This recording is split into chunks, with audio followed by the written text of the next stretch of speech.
नमस्कार दोस्तों, प्यारे बच्चों, कैसे हैं आप। मैं प्रदीप कुमार शर्मा श्री सिद्धि विनायक एजुकेशनल ट्रस्ट टिब्बी की स्टडी क्लास में आपका स्वागत करता हूं। आज हमारा हिंदी व्याकरण का बिंदु रहेगा काल।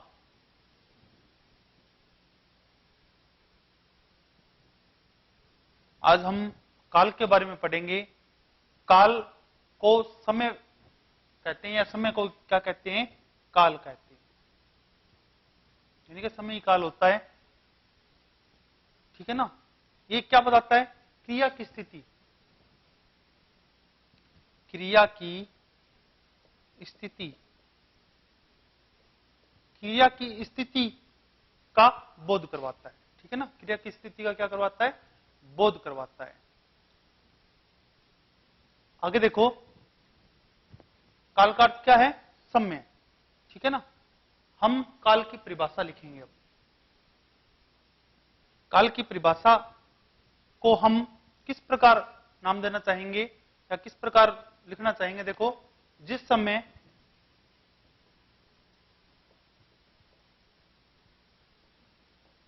जो क्रिया संपन्न होती है, जिस समय जो क्रिया संपन्न होती है, वही उसका काल कहलाता है। काल कहलाता है। जिस समय जो क्रिया संपन्न होती है, वही उसका क्या कहलाता है, काल कहलाता है। काल के भेद कितने होते हैं, काल के कितने भेद होते हैं दोस्तों। काल के 3 भेद होते हैं। काल के भेद कितने होते हैं, 3 होते हैं, ठीक है ना। कितने होते हैं, 3 भेद होते हैं काल के, ठीक है ना। सबसे पहले हम जानेंगे भूतकाल के बारे में। पहला कौन सा है, भूतकाल। दूसरा कौन सा है, वर्तमान काल। दूसरा कौन सा है, वर्तमान काल। और तीसरा कौन सा है, भविष्यत काल। तीसरा कौन सा है, भविष्यत काल। यानी कि ये 3 काल हैं, ठीक है ना। अब भूतकाल क्या होता है, तो इसमें होता है बीता हुआ समय, बीता हुआ समय। वर्तमान काल में चल रहा समय, चल रहा समय। और भविष्यत काल में आने वाला समय, आने वाला समय, ठीक है। इनके काल के 3 भेद होते हैं। सबसे पहला भूतकाल, जिसको कह सकते हैं हम बीता हुआ समय। दूसरा है वर्तमान काल, जो क्या होता है, चल रहा समय। और तीसरा भविष्यत काल, जो है आने वाला समय। अब हम इनको एक एक करके हम इनके विस्तार को जानेंगे, ठीक है। सबसे पहले हम भूतकाल को पढ़ेंगे। सबसे पहले हम किसको पढ़ेंगे, भूतकाल को पढ़ेंगे। सबसे पहले आप इसका स्क्रीनशॉट लीजिए, उसके बाद में हम आगे भूतकाल को शुरू करते हैं।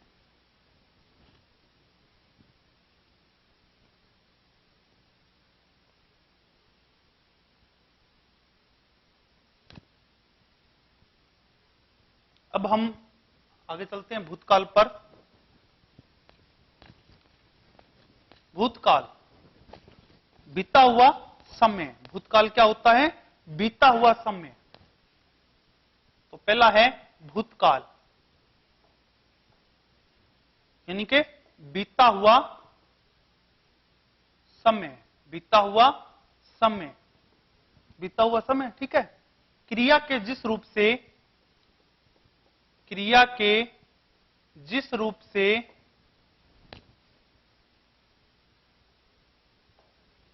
क्रिया के जिस रूप से क्रिया के बीते हुए समय का बोध हो, क्रिया के जिस रूप से बीते हुए समय का बोध हो, सॉरी, बीते हुए समय का बोध हो,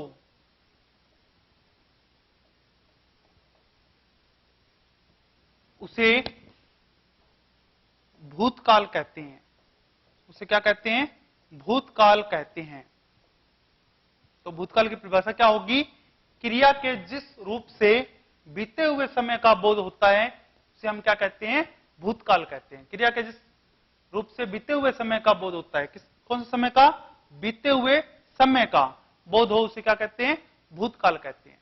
भूतकाल के भी भेद होते हैं। भूतकाल के कितने भेद होते हैं? देखो, भूतकाल के भेद, तो भूतकाल के 6 भेद होते हैं। कितने भेद होते हैं दोस्तों? 6 भेद होते हैं, ठीक है ना। कुछ बच्चे हैं, कुछ मेरे दोस्त हैं, वो क्या लिखते हैं? 6 को इस प्रकार लिखते हैं, लेकिन ये अशुद्ध होता है। ये क्या होता है? अशुद्ध होता है, ठीक है ना। 6 को हम इस प्रकार नहीं लिखेंगे। 6 वो हमेशा शुद्ध तरीके से इसी प्रकार लिखा जाएगा। शुद्ध अगर हमें लिखना है 6 तो वो इसी प्रकार लिखा जाएगा, ठीक है ना। तो भूतकाल के कितने भेद होते हैं? 6 भेद होते हैं। कौन कौन से होते हैं उनके बारे में हम जानते हैं। सबसे पहला आता है सामान्य भूत। सबसे पहला कौन सा आता है? सामान्य भूतकाल। दूसरा आता है आसन भूतकाल। दूसरा कौन सा आता है? आसन भूतकाल। तीसरा आता है अपूर्ण भूतकाल। तीसरा कौन सा आता है? अपूर्ण भूतकाल। चौथा आता है पूर्ण भूतकाल। चौथा कौन सा आता है? पूर्ण भूतकाल। पांचवा आता है संदिग्ध भूतकाल। संदिग्ध भूतकाल। और लास्ट छठा इसमें आता है हेतु हेतु। हेतु हेतु मद भूतकाल। हेतु हेतु मद भूतकाल। ये भूतकाल के कितने भेद होते हैं? 6 भेद होते हैं, ठीक है ना। भूतकाल के कितने भेद होते हैं?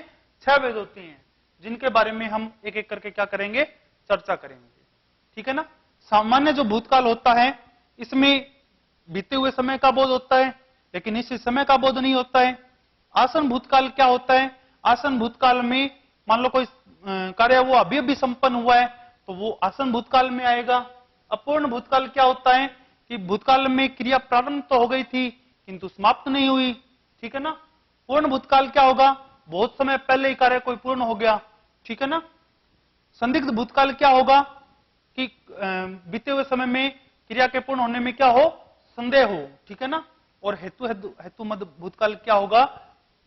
ये एक तरह की शर्त होती है, भूतकाल की शर्त, जिसे हम कह सकते हैं, ठीक है ना, कि काम भूतकाल में होने वाला था किंतु हुआ नहीं, ठीक है ना। उसको हम कह सकते हैं हेतु हेतु मद भूतकाल। अब हम आगे बढ़ते हैं। सबसे पहले सामान्य भूतकाल को करेंगे, ठीक है ना। सबसे पहले आप इसका स्क्रीनशॉट लीजिए, फिर हम चलते हैं सामान्य भूतकाल पर।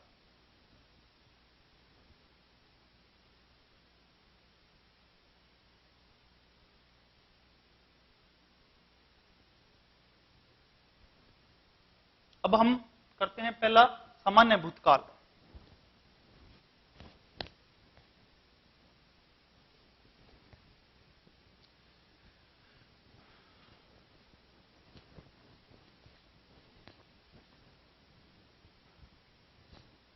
पहला है सामान्य भूतकाल। इसकी परिभाषा हम लिखेंगे क्रिया के जिस रूप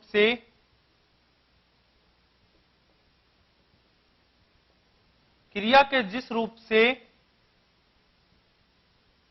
कार्य के बीते हुए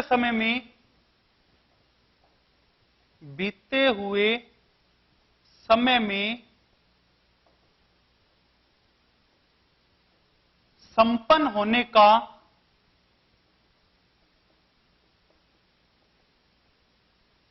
बोध तो हो किंतु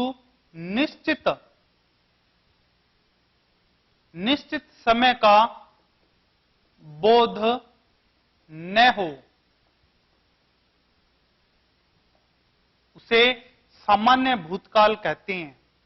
उसे सामान्य भूतकाल कहते हैं। सामान्य भूतकाल किसे कहते हैं कि क्रिया के जिस रूप से कार्य के बीते हुए समय में संपन्न होने का बोध तो हो, किंतु निश्चित समय का बोध न हो। यानी कि ये तो हमें पता चल गया भी कार्य वो भूतकाल में हुआ है, ठीक है ना, बीते हुए समय में हुआ है, लेकिन बीते हुए समय में कब हुआ इसका हमें पता नहीं है, तो वो किस में आएगा, सामान्य भूतकाल में आएगा। ये समझ में आया यहां तक आपको? अब हम चलते हैं इसकी सहायक क्रिया पर। सहायक क्रिया कह सकते हैं दोस्तों, या फिर हम कह सकते हैं इसकी पहचान, ठीक है, इसकी पहचान कह सकते हैं अथवा इसकी सहायक क्रिया कह सकते हैं। देखो इसके अंदर आएगा आ, ई और ए पर वाक्य समाप्त। कहने का मतलब यह है कि कोई भी क्रिया आ की मात्रा पर अगर खत्म होती है, ई की मात्रा पर अगर खत्म होती है, और यदि ए की मात्रा पर खत्म होती है, तो वो किस में आएगा, सहायक क्रिया में आएगा। इसमें हम दोनों प्रकार के वाक्य लेंगे, सहकर्मक क्रिया का भी वाक्य लेंगे और किसका वाक्य लेंगे, अकर्मक क्रिया का वाक्य भी लेंगे। जैसे मैं कह दूं राम अखबार पढ़ता, सॉरी, राम ने अखबार पढ़ा, राम ने अखबार पढ़ा, राम ने अखबार पढ़ा। यानी कि कहने का मतलब यह है कि राम ने अखबार पढ़ा, कि यहां पर देखो क्रिया है वो किस पर खत्म हो रही है, आ की मात्रा पर खत्म हो रही है, ठीक है ना, क्रिया किस पर खत्म हो रही है, आ की मात्रा पर खत्म हो रही है। मैं दूसरा वाक्य लिख दूं, सीता ने पुस्तक पढ़ी, सीता ने पुस्तक पढ़ी, क्रिया काम पर खत्म हो रही है, ई की मात्रा पर खत्म हो रही है, ठीक है ना। क्रिया ही आ, ई और ए की मात्रा पर खत्म होनी चाहिए, ठीक है ना। वहां पर कौन सा काल होगा, सामान्य भूतकाल होगा, ठीक है ना। ये है सकर्मक क्रिया का। अब इसी प्रकार मैं अकर्मक क्रिया का लूं तो ये हो जाएगा, जैसे मोहन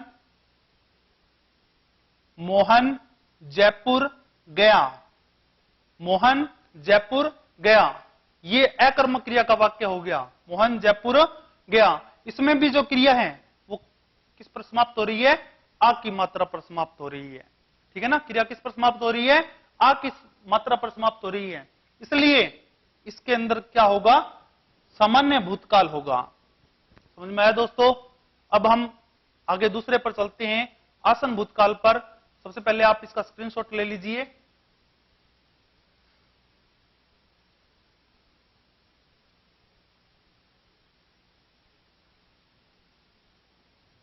अब हम चलते हैं आसन भूतकाल पर। अभी मैंने आपको आसन भूतकाल का बताया था, आसन भूतकाल के बारे में आपको बताया था कि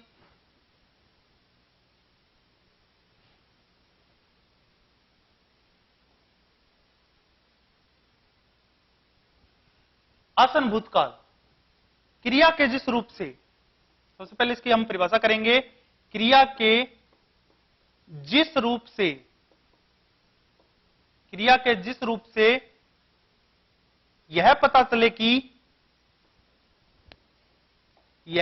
चले कि कार्य अभी अभी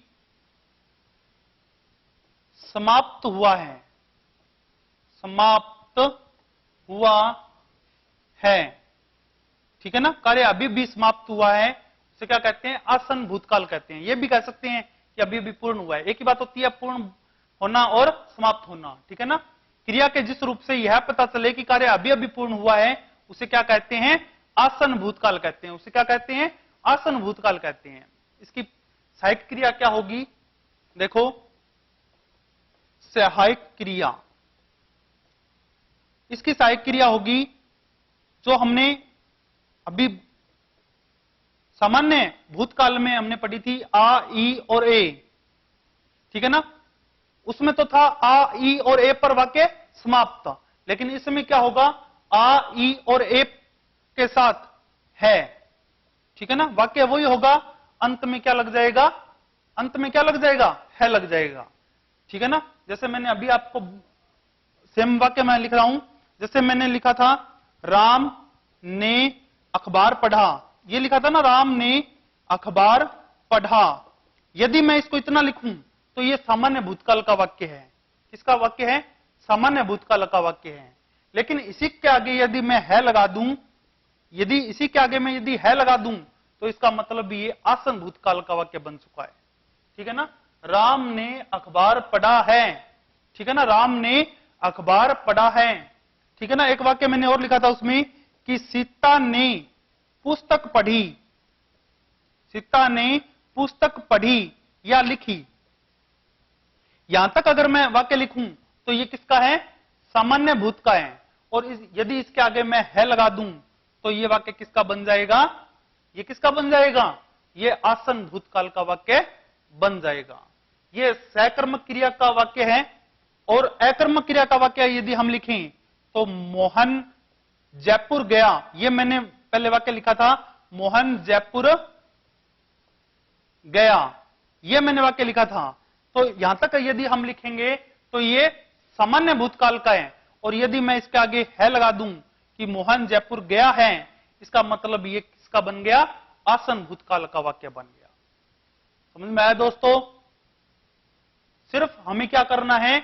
आ ई ए, जो क्रिया की लास्ट मात्रा होती है वो ये होनी चाहिए, और उसके साथ जब हम वाक्य समाप्त करेंगे, जब उस पर हम वाक्य समाप्त करेंगे तो वो सामान्य भूतकाल का वाक्य बन जाएगा। और उसी के साथ यदि हम है जोड़ देंगे आगे, उसके साथ यदि हम आगे है जोड़ देंगे तो वो किसका वाक्य बन जाएगा? आसन भूतकाल का वाक्य बन जाएगा। अब हम तीसरे इसके भेद पर चलते हैं, अपूर्ण भूतकाल पर। पहले आप इसका स्क्रीनशॉट लीजिए।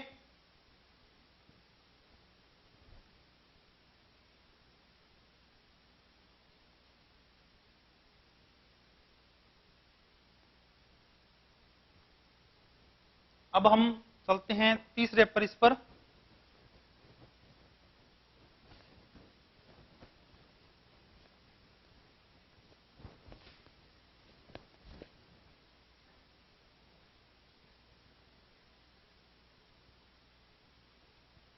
अपूर्ण भूतकाल।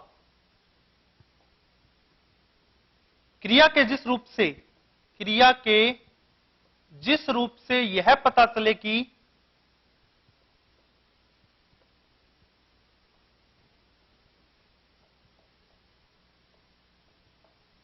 क्रिया के जिस रूप से यह पता चले कि कार्य कार्य भूतकाल में प्रारंभ तो हो गया था किंतु समाप्त नहीं हुआ,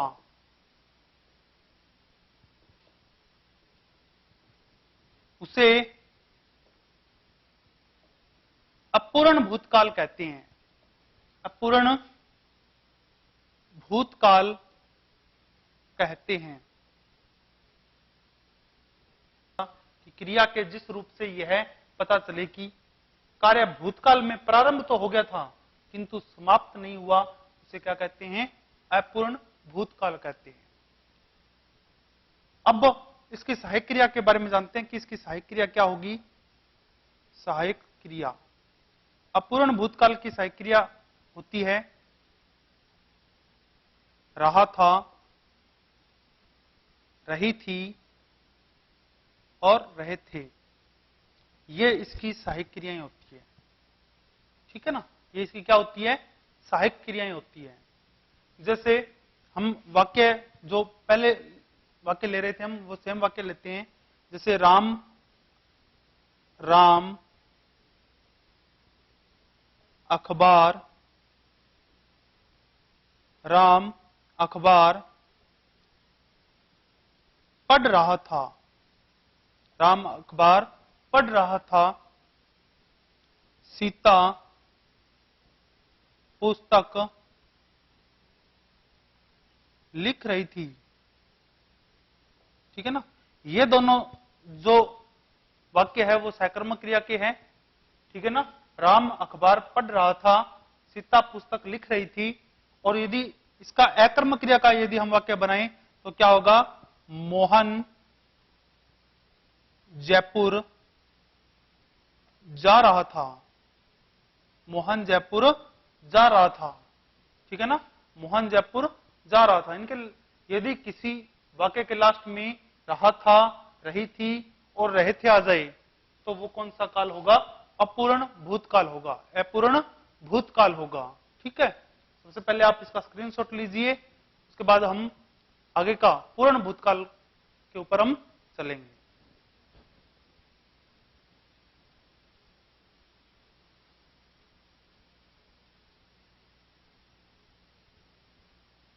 अब हम चलते हैं पूर्ण भूतकाल पर।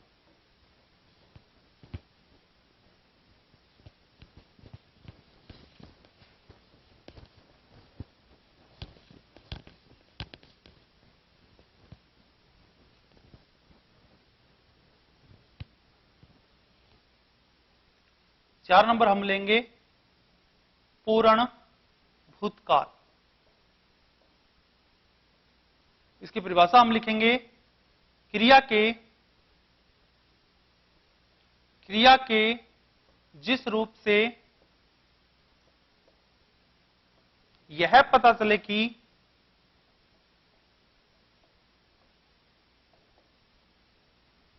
कार्य बहुत समय पहले ही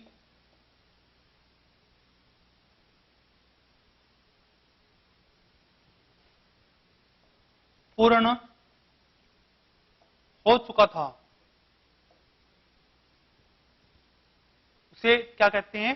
पूर्ण भूतकाल कहते हैं। क्रिया के जिस रूप से यह पता चले कि कार्य बहुत समय पहले ही या बहुत पहले ही क्या हो चुका है? पूर्ण हो चुका था, उसे हम क्या कहते हैं? पूर्ण भूतकाल कहते हैं। इसकी सहायक क्रिया क्या होगी? इसकी सहायक क्रिया होगी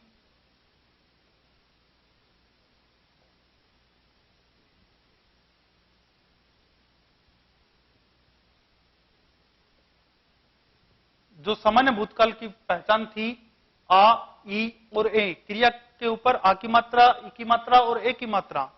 ठीक है ना, और उसके साथ था, थी या फिर थे। आ था, ई थी, ए थे, या फिर चुका था, चुकी थी, चुके थे। ये इसकी सहायक क्रियाएं होगी। ये इसकी क्या होगी? सहायक क्रियाएं होगी। जैसे हम बात करें, राम अखबार पढ़ चुका था। राम अखबार पढ़ चुका था। सीता पुस्तक लिख चुकी थी। सीता पुस्तक लिख चुकी थी। राम ने अखबार पढ़ा था। इस प्रकार भी लिख सकते हैं, राम ने अखबार पढ़ा था। ठीक है ना, आ था। ठीक है ना, तो भी वो कौन सा काल होगा? पूर्ण भूतकाल होगा। ठीक है ना, चाहे आ था, ई थी, ए थे आ जाए, चाहे चुका था, चुकी थी, चुके थे आ जाए, तो वहां पर कौन सा काल होगा? पूर्ण भूतकाल होगा। और यदि ये सकर्मक क्रिया के वाक्य हैं और यदि हम इसको अकर्मक क्रिया का बनाना चाहें तो मोहन जयपुर जा चुका था। मोहन जयपुर जा चुका था। ठीक है ना, ये इसका अकर्मक क्रिया का वाक्य बन जाएगा। आया समझ में दोस्तों? सबसे पहले हमने क्या किया? सहायक क्रिया आ था, ई थी, ए थे, या चुका था, चुकी थी, चुके थे, यानी कि ये लगाएंगे। कोई भी वाक्य के अंत में यदि इनमें से कोई लग जाती है सहायक क्रिया तो वहां पर पूर्ण भूतकाल होगा। मैंने वाक्य प्रत्येक एग्जाम्पल में यही ले रहा हूं, राम अखबार पढ़ चुका था। ठीक है ना, लास्ट में हमने चुका था लगाया तो राम अखबार पढ़ चुका था, तो किसका हो जाएगा? पूर्ण भूतकाल का। और मैंने दूसरा वाक्य सेम लिखा है, राम ने अखबार पढ़ा था। पढ़ा था इनके आ था, तो भी ये क्या है? इसी का होगा, पूर्ण भूतकाल का। लेकिन ये दोनों जो वाक्य हैं वो सकर्मक क्रिया के हैं, इसलिए मैंने एक अकर्मक क्रिया का वाक्य लिखा है, मोहन जयपुर जा चुका था। मोहन जयपुर जा चुका था। और इन तीनों से यही पता चल रहा है कि कार्य है वो समाप्त हुए काफी समय हो चुका है। ठीक है दोस्तों, अब आप इसका एक बार स्क्रीनशॉट लीजिए, फिर हम आगे वाले पर चलते हैं। ठीक है ना, संदिग्ध भूतकाल पर।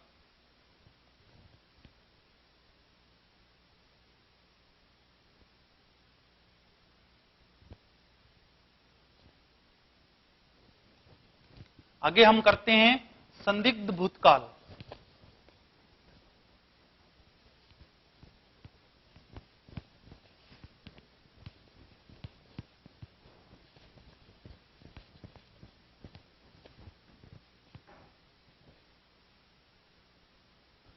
पांच नंबर है संदिग्ध भूतकाल। क्रिया के जिस रूप से क्रिया के जिस रूप से क्रिया के जिस रूप से क्रिया के भूतकाल में होने में संदेह या यूं कह सकते हैं संशय प्रकट हो, उसे संदिग्ध भूतकाल कहते हैं। ठीक है दोस्तों, संदिग्ध भूतकाल किसे कहते हैं? क्रिया के जिस रूप से क्रिया के भूतकाल में होने में क्या हो, संदेह या संशय प्रकट हो, उसे हम क्या कहेंगे? संदिग्ध भूतकाल कहेंगे। इसकी सहायक क्रिया क्या होगी? सहायक क्रिया। इसकी सहायक क्रिया क्या होगी? तो देखो, इसकी सहायक क्रिया होगी रहा हो, रही हो या रहे हो, अथवा रहा होगा, रहा होगा। इसको हम इस प्रकार लिखेंगे, शॉर्टकट रूप में लिखेंगे, आ, ई और ए के साथ होगा या होगी या होंगे हम लगाएंगे। ठीक है ना, आ, ई, ए जो हमने सामान्य भूतकाल की जो पहचान लिखी थी उसके साथ हम होगा, होगी या होंगे जोड़ देंगे। ठीक है ना, तो ये बन जाएगा संदिग्ध भूतकाल। जैसे राम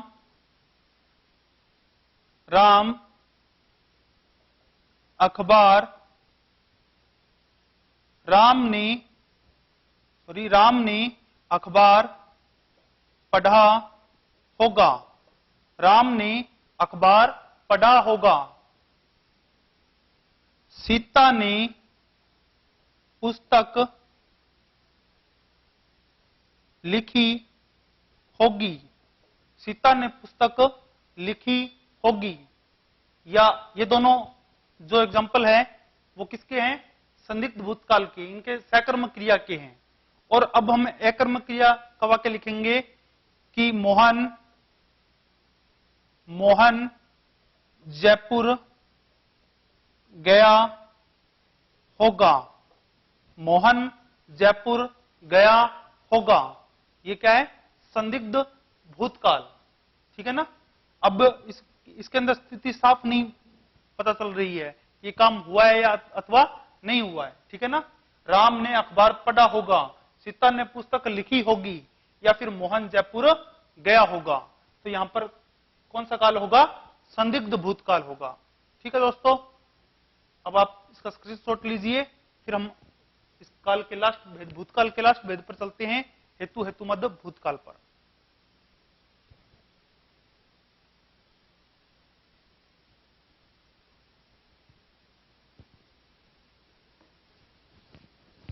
अब बात आती है हेतु हेतुमद भूतकाल।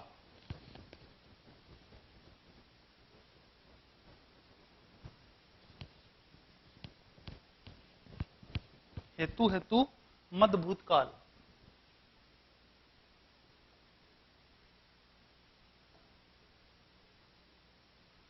हेतु हेतु मद भूतकाल। ठीक है दोस्तों, इसको हम भूतकाल का शर्त वाला वाक्य भी कह सकते हैं, शर्त वाला वाक्य भी कह सकते हैं। भूतकाल का शर्त वाला वाक्य भी हम इसको कह सकते हैं। क्रिया के परिभाषा हम इसकी लिखेंगे, क्रिया के जिस रूप से यह पता चले कि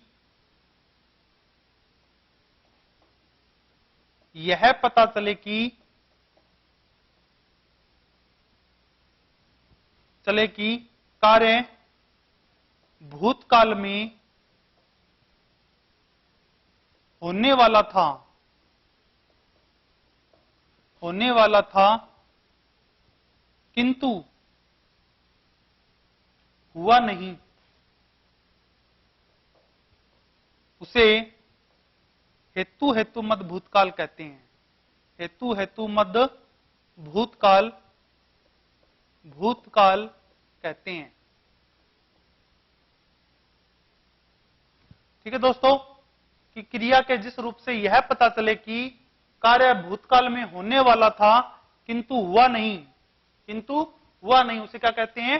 हेतु मद भूतकाल कहते हैं। इसकी जो पहचान होगी क्या होगी? यदि, इनके शुरू में यदि जोड़ेंगे और वाक्य के बीच में तो जोड़ेंगे, ठीक है ना, यह इसकी पहचान होगी, यदि और तो, ठीक है ना। इनके इसमें शर्त रखी जाएगी, इसमें क्या रखी जाएगी? शर्त रखी जाएगी। जैसे यदि वर्षा होती तो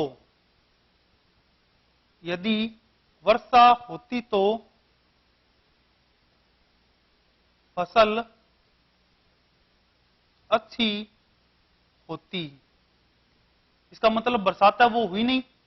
यदि बरसात होती तो फसल अच्छी होती, इसका मतलब बरसात है वो हुई नहीं। यदि तुम पढ़ते तो अवश्य उत्तीर्ण होते। यदि तुम पढ़ते तो अवश्य उत्तीर्ण होते, इसका मतलब तुम पढ़े नहीं इसलिए उत्तीर्ण हुए नहीं, ठीक है ना। यदि वह आता तो मैं भी उसके साथ जाता, यदि वह आता तो मैं भी उसके साथ जाता, ठीक है ना। इसका मतलब वो आया नहीं और इसलिए मैं गया नहीं। तो इस प्रकार हम भूतकाल के जो 6 इसके भेद हैं वो हमने आज पूरे किए हैं। सबसे पहले आप इसका स्क्रीनशॉट लीजिए।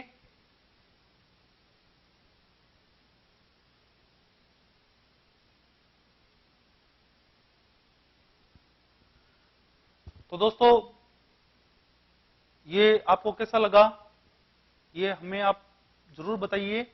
और उसके साथ अब हम वर्तमान काल और भविष्यत काल पर भी चर्चा करेंगे, वो हम अगले वीडियो में करेंगे।